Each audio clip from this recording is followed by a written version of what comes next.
남자는 평균적으로 하루 15번, 그리고 여자는 평균적으로 하루에 7번 정도 방귀를 뀐다고 합니다. 장의 구조가 남녀가 다른 것은 아니니까 사실 횟수는 비슷할 텐데 아무래도 여자분들은 더 자주 참다 보니까 횟수가 적겠죠. 불편할 정도로 자주 방귀가 나오는 분들, 방귀 횟수를 줄이는 방법 3가지 설명드릴게요. 방귀는 대장에서 만들어지는 가스죠.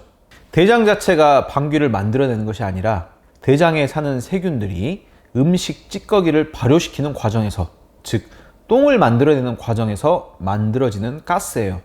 대장에는 약 100조 마리의 세균이 살고 있는데요.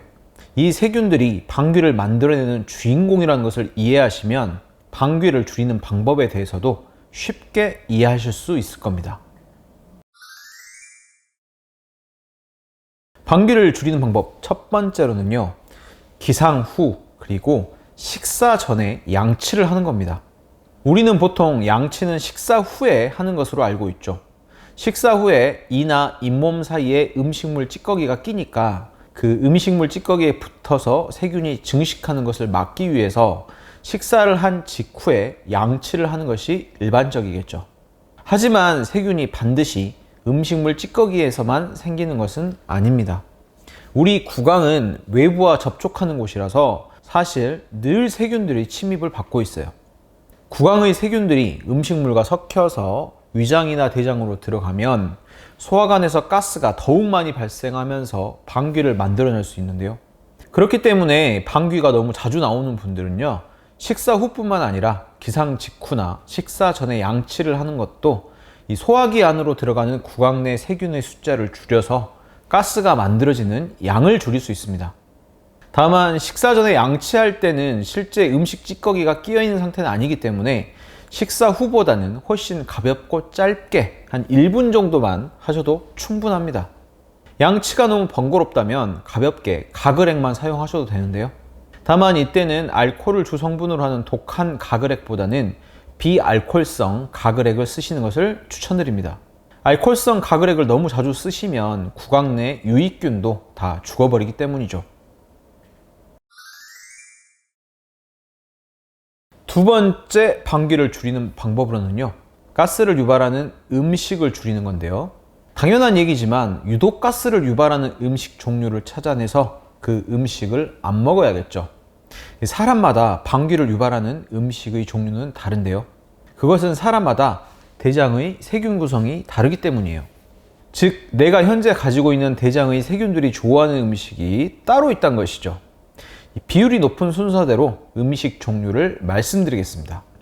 첫 번째는 빵이나 면, 과자 같은 밀가루 음식이죠. 밀가루는 장내 세균들이 탄수화물 중에 가장 좋아합니다. 또한 밀가루 안에 들어있는 글루텐이나 프락탄은 장내 유해 세균이 증식하게 만들어주는 역할을 합니다. 자, 두 번째는 식이섬유인데요. 각종 채소나 콩, 잡곡밥, 과일 등에 많이 들어있죠. 식이섬유가 풍부한 음식은 일반적으로는 장 유산균의 먹이가 돼서 변비를 개선하고 장을 건강하게 만드는 것으로 알려져 있죠. 하지만 먹는 양을 갑자기 늘려버리면 급격하게 장내 세균이 폭발적으로 늘어나면서 심각하게 가스를 발생시킬 수 있어요. 변비 좋게 한다고 차전자피나 푸른 같은 섬유질을 드셨다가 변비는 그대로고 아랫배만 더 빵빵해졌다는 분들이 이 경우에 해당하죠. 이런 식물성 식이섬유 음식들은 먹는 양을 천천히 늘려가거나 콩이나 잡곡은 물에 불려서 드시거나 채소 종류는 삶아서 드시면 흡수율은 높이고 가스 배출은 줄일 수 있습니다. 자, 세 번째는 유제품인데요. 우유나 치즈 등의 유제품에는 유당이 포함되어 있죠. 한국인들 중에 절반 이상이 선천적으로 유당 불내증이 있는 것으로 알려져 있습니다. 유당 불내증이 있는 사람이 우유나 치즈를 먹으면 유당인 락토스가 장내 세균을 증식시켜서 가스가 많이 생길 수 있어요. 버터나 그릭 요거트, 락토스 프리 우유는 유당 함량이 낮아서 유당 불내증이 있어도 가스를 유발하진 않습니다. 나는 어떤 음식이 원인인지 잘 모르겠다, 이런 분들은요, 포드맵 식단이라는 것을 찾아보세요. 포드맵 식단은 장에 트러블을 유발하는 음식들을 나열한 식단입니다. 반대로 페퍼민트 차나 귤 껍질 차 등은 가스를 줄이는데 도움이 될 수 있습니다.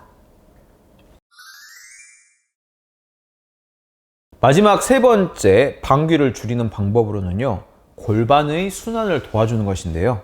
여자분들은 골반의 혈액이나 림프 순환이 저하되면 장내 환경이 나빠지면서 유해 세균이 증식해서 방귀가 늘 수 있어요. 꼭 끼는 바지나 몸매 교정용 속옷 같은 것도 입지 마시고요. 치마를 입거나 헐렁한 바지, 헐렁한 속옷을 입는 게 좋습니다. 그리고 하루 15분 이상 가볍게 산책하면서 빠르게 걸으면요, 장 주변의 혈관이나 림프관 순환이 돼서 가스가 줄어듭니다. 이번 영상에서는 방귀가 너무 자주 나올 때 줄일 수 있는 방법 3가지 알아봤습니다. 방귀가 자주 나올 뿐 아니라 지독한 냄새가 심하고 만성 설사나 변비가 있는 경우에는 장에 있는 질환이 원인일 수 있으니 전문의에게 검사 받아보실 것을 권장드립니다. 오늘 내용 도움 되셨나요? 구독과 좋아요는 저에게 큰 힘이 됩니다. 끝까지 시청해 주셔서 감사합니다.